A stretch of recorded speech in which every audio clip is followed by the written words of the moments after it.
So it's time for Q&A, and I think if we start with the people who are here in person, we have a microphone. Has anybody got any questions? Yes. I'm afraid that I missed the first few minutes of lecture 3 because of the parade outside, and you may already have answered my question, but I was intrigued by the slave badges that you were talking about, and I wondered, they look rather like some of the badges which Scottish licensed beggars were issued with from, I think, the 15th to the 19th century. And also they look rather like communion tokens. I just wondered whether there was any record of whose idea it was in Charleston to give out these badges, because I know there's a strong Scottish influence in Charleston. I just wonder whether it was one of the less bright ideas taken across by a Scot. Yeah, I don't know if it was one person per se. I think it may have, my understanding is that at these meetings, the city sort of, I guess, like council meetings, they made this decision because there was just so many complaints. I mean, for years, from the mid-18th century on, there was of, how to control the economy that the enslaved people were engaged in. And so, this is what they came up with. They figured they could then, the issue was, how do you distinguish people who were legitimately working in the markets and, working for their slave owner, in this sort of slave hire economy, from people who were not, have permission, and also, runaways, and then also free blacks. And so they thought that the badges, having some sort of visible ID, would be the way, sort of, I guess today, like, you need a license to show that that you're, if you need to have a driver's license if you're driving, or, that kind of thing. So I think that really was the basis for it. But how they decided on a badge, a mantle badge, as opposed to, just maybe seems like it would have been easier to have like a slip of paper or something, but maybe they thought that, people would lose that or it could get damaged, whereas something like a badge, and if you get it every year, you're likely to keep it. But it could have, the idea could have very much come from, from other instances where that was done. I remember when I was doing the research, and I was talking to a historian who worked in Japan. He was saying that there was like a wooden badge that Japanese peasants had to wear at a certain time in history. And, I remember him, showing me the book and everything. So it's not something that's unique to. I mean, there are other instances of people wearing badges for various reasons. Thank you. Now, do we have anybody else in the audience here? Thank you. In your first two lectures, you talked about the heritage coastline for the Gullah Geechee people that President Bush brought into being. I wondered what social groups were pushing for that. Now, was it the heritage industry? Was it the Gullah Geechee people themselves? I think it was both. Because some of the activists that I know of the Gullah Geechee, they really felt they needed some sort of protection. I mean, because so many people have been tricked out of their land, and it's just really unscrupulous real estate developers, but then also local governments, their taxes would go up so high because of all this real estate development, because they have waterfront property. And so with the development, their taxes would, sometimes go up from 1 year, 10 times as much. So they felt like that they were just really being dispossessed. And what a lot of real estate developers would do, they would get their land by offering them cash, several $1,000s or something. But I mean, the land's worth much more than that. But with people with not many resources would just go on and take it. So some of the activists like Cornel Bailey, because I remember having a conversation with her, and she said, "Oh, I just get so upset when people just give away their land like that." And she said, we've got to do something. So I think they were hoping that the cultural corridor would protect some of that. But then I also think people in the heritage industry probably were also advocates for it as well. I think it was the people advocating for it was probably from a variety of backgrounds, including academic types and as well, archaeologists who want to preserve the sites. And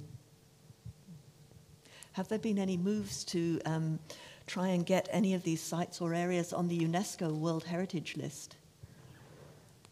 No, I mean, that's a good, as far as I know, no. I don't know, the U.S. really doesn't belong to UNESCO. Even under Biden, we're still not a member of UNESCO, but I don't know if that really prohibits us. It's not a prohibit. Oh, okay. I don't know if there's Fort Mose that I just talked about. That's on the UNESCO slave route project. I don't know if it's World Heritage, okay, if it has that designation.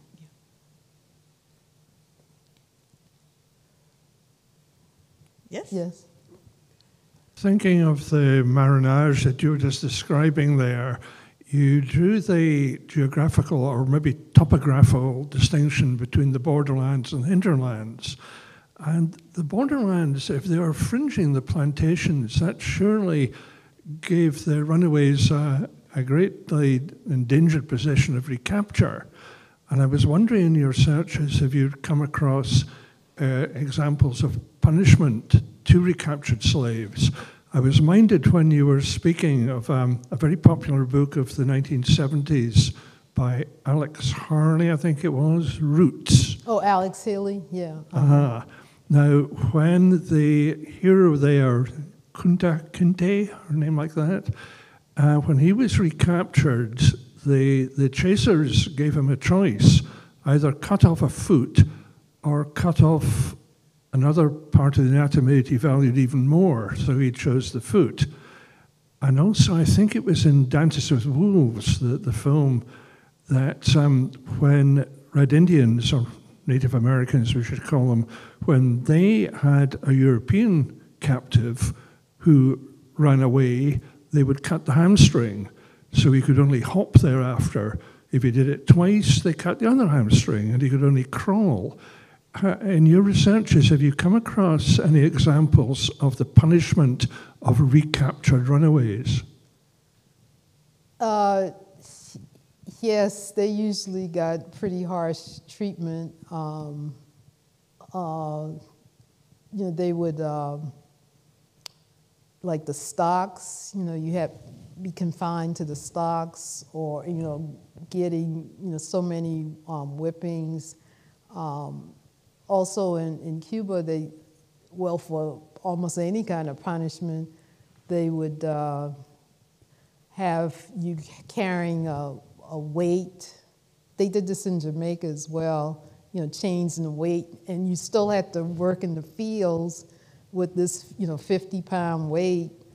and while you're working. So yeah, there were cruel punishments for being recaptured, but I think people still took the chance. Also, one of my graduate advisees, she did a project in Brazil, and on that particular plantation, there was a quilombo. I mean, on the plantation property, there was a settlement, and the records were indicating that the slaveholder couldn't get rid of the people. I said, well, what do you mean they could? She was saying they tried and tried, and they just sort of gave up. They just could not. They kept. I guess if they ran them off, they came back. I don't really know what happened, but but it's not like it's as. It's not always that, we would think something like that would be easy, right, to do, to get someone off your property. But again, if they're on the borderland, they aren't like in the part where the slaveholder's living. They're staying on that undeveloped part of the plantation, where it may be forested or something like that. And so, at least in that case, this slaveholder just was having the hardest time getting rid of the community of enslaved people that were living, were essentially squatting. They just couldn't get rid of them.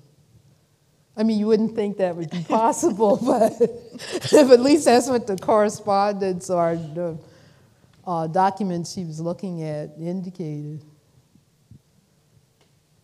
Anybody else? Ian. Well, thank you for these interesting lectures. In terms of some of the numbers of people who'd escaped to and were living in caves, I think you mentioned the figure of 300 in one case. Is there any indication of for what kind of duration they're there and what kind of, how they are surviving? Are they clearing land round about and cultivating it, or are these very ephemeral occupations? The cave that I mentioned, Cueva El Grillete, that present student of mine is, he did it when he was living in Cuba. They only tested like a small part, but they got a lot of artifacts. He's convinced it was a long-term settlement because it's just the whole sort of gamut of artifacts that you would have in a household, household kinds of things. And so they probably were engaged in some kind of horticulture. A lot of times there are a lot of references to enslaved people or runaways, cultivating things like cassava and other sort of root crops. I don't think they were making, Gabino La Rosa, he thinks they were making pottery and stuff. I sort of think they were getting that from somewhere else, a storekeeper, shopkeeper, or exchanging with enslaved. It just seems like to me that make pottery, you're going to be making it obvious where you're living, because, particularly making that kind of pottery has a lot of, you'll see a lot of smoke, when you're just doing bonfiring type pottery. But then again, I guess it depends on where you are, because like in Jamaica, some of the Maroons actually worked with, someone did an archaeologist did a study of an ironworking operation in Jamaica, and in the guy's ledger, he indicated that he had hired some, runaways. So it is possible that they were all, that they would also be working I mean, yeah, working for either slaveholders or someone who has some kind, the need for to hire people to need labor for a particular kind of operation. I mean, the more I read about slavery, or the more I do this research, there was a lot of, it was a violent situation. Definitely there was violence and terrible that these were people that were, property. But in some cases, though, it seems like there was somewhat of some tolerance in terms of, if you needed labor, you're not going to go through making your life difficult. If you've got available, if you can get some people to work for you, that's what you're going to do. And in answer to your question, I thought about how you're saying when runaways got captured, wouldn't they be exposed to violence? Yeah, that's usually the case. But there was this coffee planter from somewhere in the States, I think Connecticut, and I was following his correspondence, and I think it was 6 enslaved men ran away, and then they came back about 5 months later, and he just sounded like he was so delighted because he said, "Oh, harvest!" He said the 5 men that ran away came just in time for the harvest.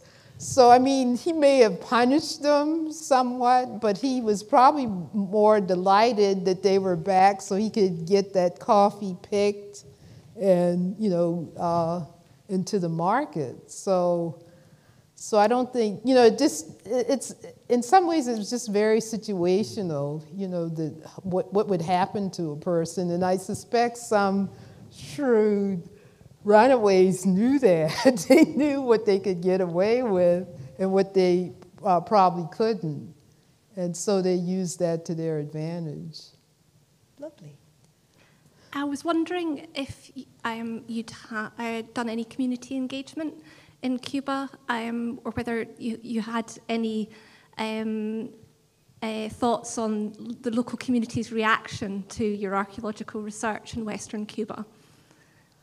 The only real community engagement I had was with some of the people in the community near the site, and one person in particular, he was sort of like my Rudolph. Well, you may not have been here yesterday.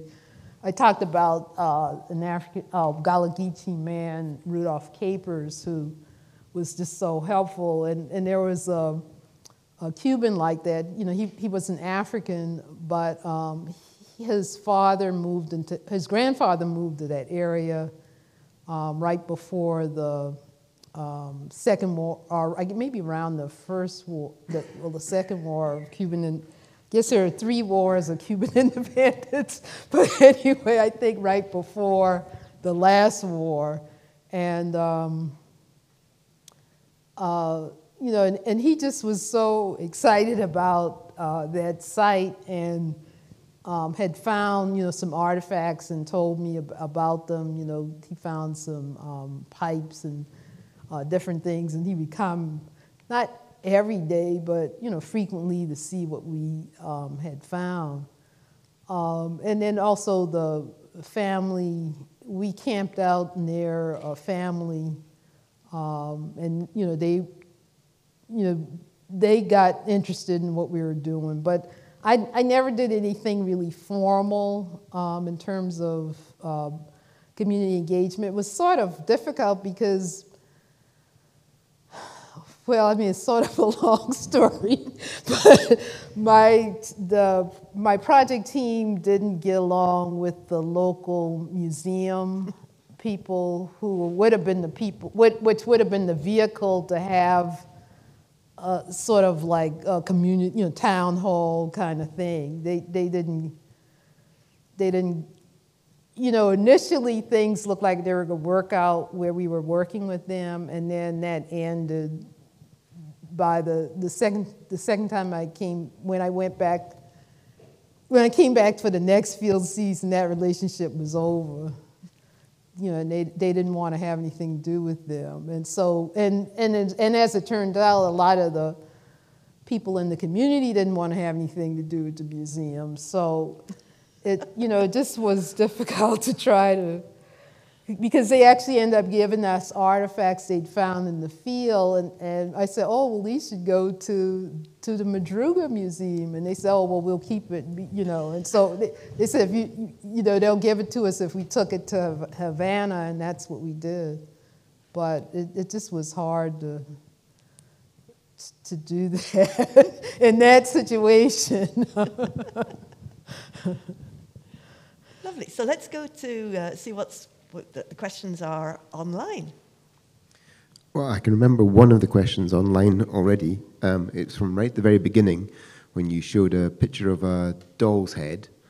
And the question was, it was a white doll's head. Right. Were there any black dolls around that period?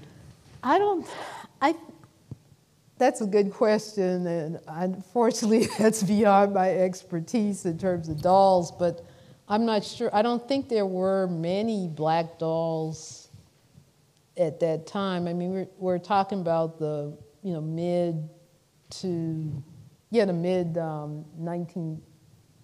or the first half maybe of the 19th century. I'm not sure when black dolls become popular. I mean, I remember when I was a child, black dolls were always more expensive than the white dolls. So I don't even know if they were, you know, really available at that time. But I mean, a lot of archaeologists interpret that as toys for children, and I'm not convinced that that's necessarily the case. I mean, you know, it could be an adult, you know, adults or adult, you know, women that were, you know, collecting them as like bric-a-brac. And someone's done a study on African American households that had dolls, and you know, it seems like, I mean, these porcelain dolls, and so it seems like some of that they might have been just because they were popular. You know, it was a very Victorian kind of thing to have these porcelain dolls, so it might have not necessarily mean it was something that was for children. Thanks. Okay, I'm aware of time, so I'm not going to do all of these because there's quite a few. I think there's one here that you may have already answered from a Steve Millett, who's asked, among the things you found, were there weapons? And I think you did mention that just today. Yeah, right. There are definitely guns and, I mean, gun parts. At Butler Island, I mentioned yesterday that, you know, I showed those gun flints, but which could also be used for striker-likes, for, you know, as well. But we also had a trigger guard and part of the brass parts of a gun. And initially, archaeologists thought that was unusual, but then there are references to them being able to use guns under certain situations. You know, particularly, like I said, on the rice plantations, rice birds were a real menace to the rice crop, so they were given guns to kill the rice birds. And sometimes they were given permission to be able to hunt. So it's not as unusual as, you know, it may seem. And also I understand it was usually guns that were, you know, old. I mean, they were the most recent, you know, like they had like a musket when I guess people were using more efficient guns at a time when there were more modern guns or something.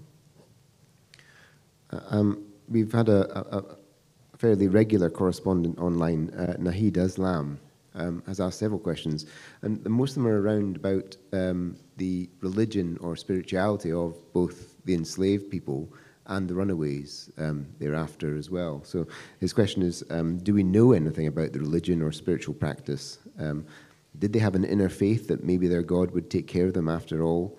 And after all, the desire to be free is part of the human psyche. Yeah, I mean, that's a tough question to know whether they felt that, you know, their God would take care of them. I mean, there's no archaeological evidence of that. I mean, there's archaeological evidence of what many archaeologists interpret as religious practices. For example, I guess the main thing, particularly in North America or in the United States, what seems to be where there were objects put like in doorways and, you know, I mean, deliberately put in places as if it's somehow to bless the area or something like that, or other kinds of like religious offerings, which you know, reminds me of some of the Afro-Cuban forms of worship. They're called prendas. You know, these are like offerings to the orishas. So you find those sorts of things. In Brazil, have found various kinds of religious, spiritual, you know, things that they interpret there as being related to Afro-Brazilian religions.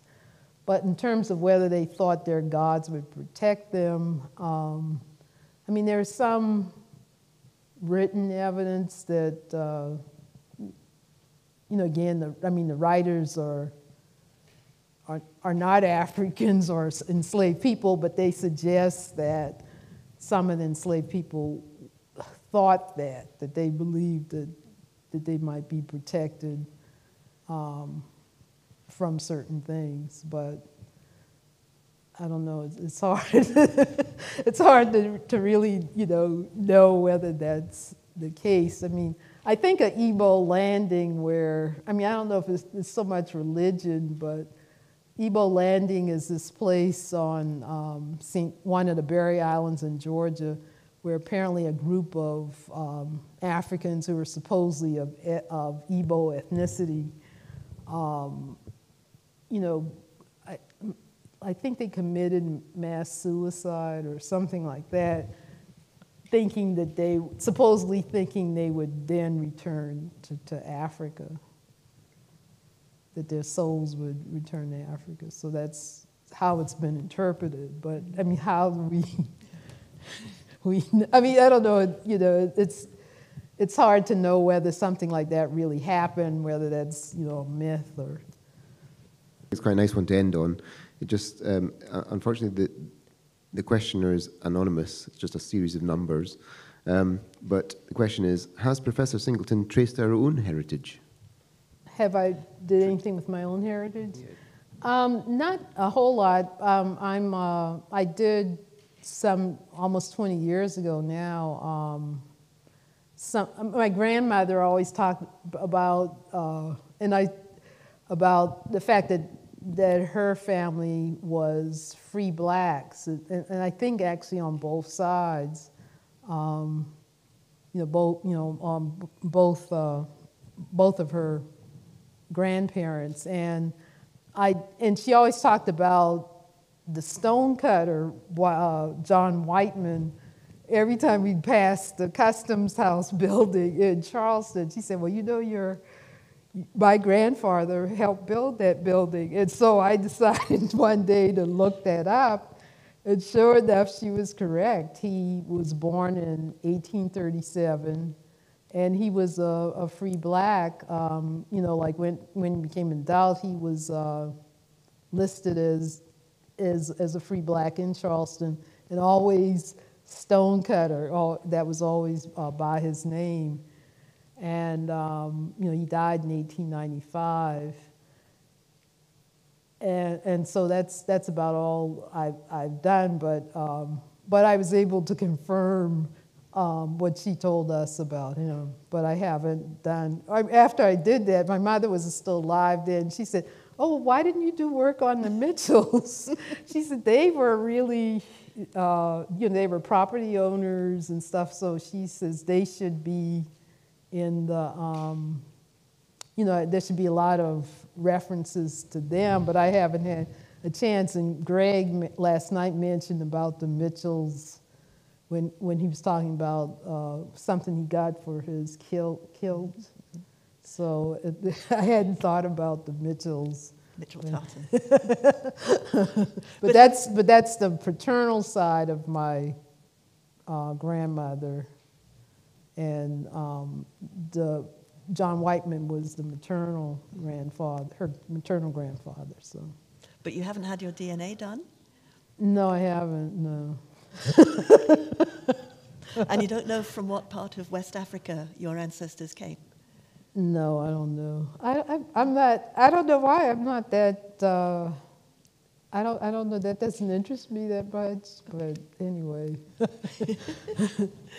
Okay, well that's lovely. And what we'll do is to put the remaining questions up on the website, so that they can be answered in the future.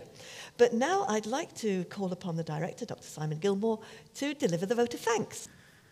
Well, Theresa, thank you very much. Very briefly, I just wanted to make some thanks to the various people who have helped us over the weekend. Those of you in the audience, thank you very much for coming along this weekend. Thank you for your support, and for the staff who have been here all weekend as well, especially Andrea and Jade. Jade has been doing all the Zoom this weekend, which has gone remarkably well, I believe. We've had very few complaints online. And also, I would like to thank Adela and Kate, who were on the bookstall on Fridays, and Jan, who helped with the drinks on Friday evening as well. So thanks to all the staff for the work they put in to bring this together, and thank you so much for actually accepting my email, even though you misread it to start with. And then I wanted to go on to say thank you very much to Rachel, and especially to Graham Rule from the Augustine United Church, where we are now, for their immense support and making us feel so welcome here all weekend. And especially Graham for helping with the AV facilities and making sure that we switched on the microphones. Always good. But our thanks most especially obviously have to go to Theresa.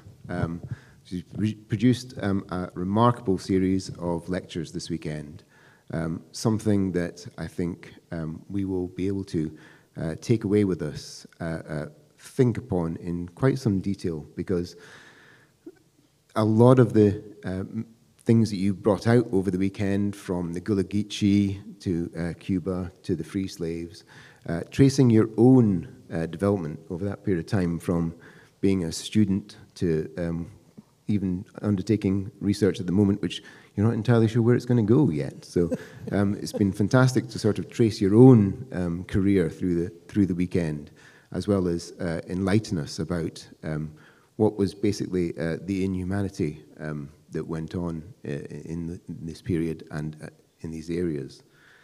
And we must reflect, I think, on that ourselves. Even in Scotland, we've mentioned several times over the weekend the links that there are between slavery and Scotland, and we must certainly take the point that you made, I think, at the end of the, what was it, the third lecture perhaps, the one about the